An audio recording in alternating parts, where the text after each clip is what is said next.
So now part 3, series calculus. And frankly, I think this part actually proves it to be valid. So I'm going to draw a sigma equation.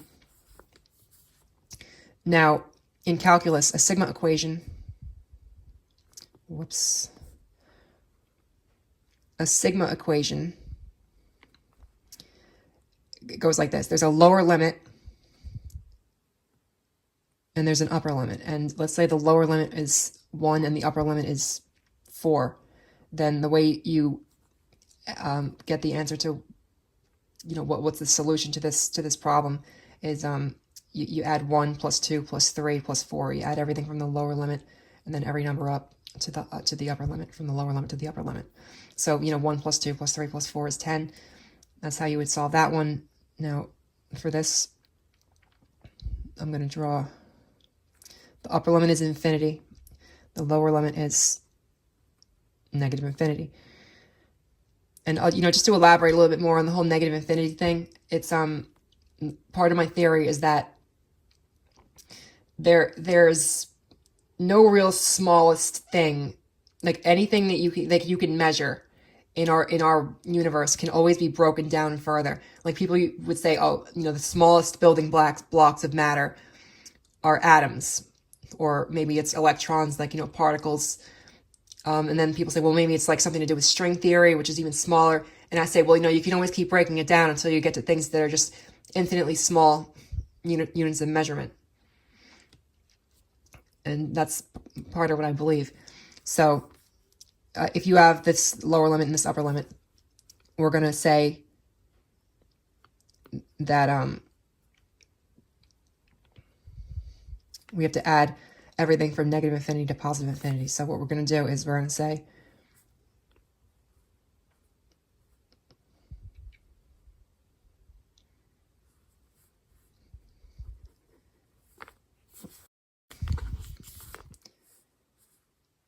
again, I'm doing this on the fly, so basically the idea is that you're going to say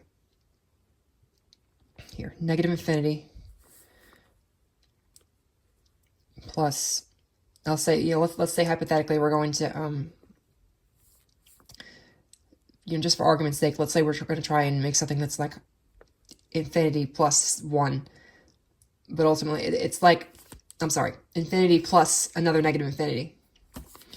So you can just say, this is the way I tend to write it. I'll write like, 1.1 to the power of negative infinity. And then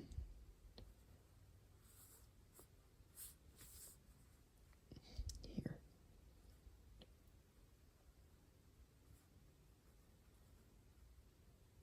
See, I'm drawing this a little bit sloppy, but whatever, because I'm doing it on the fly. So negative infinity plus, this is going to be another negative infinity. It just, I'm just basically saying it. If we're adding, negative infinity to the next thing, which would be negative infinity plus negative infinity. But the thing is, no matter how many times you add negative infinity to negative infinity, you still get negative infinity. Okay, so you keep adding that together. The same thing over and over and over again. No matter how many times you add negative infinity to negative infinity, it still equals negative infinity. That's the thing, because it's a thing which it reduces whatever number you have. The whole point of negative infinity is that it's like it cannot be made any larger or smaller. It's just the thing which reduces itself to negative infinity. So you add negative infinity together over and over again, all the way to infinity. You still get negative infinity. And to me, that proves, that proves my A equals O times negative infinity to the power of infinity thing. So, you can draw that as, a negative infinity, and then, for all intents and purposes, you could say it's like, negative infinity to the power of infinity. I mean, this is one way of writing it. So that's that. And then you can also draw series calculus solutions like this. People draw it like this sometimes. I'm lucky I have my notes with me, because I don't remember this off the top of my head, but I got the notes in front of me. So it's like you draw this, n times n plus this, which is going to end up equaling negative infinity.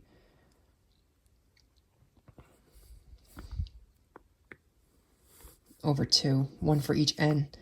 And then the answer, if you do that mathematically, then you're multiplying, the n is infinity, so, infinity plus negative infinity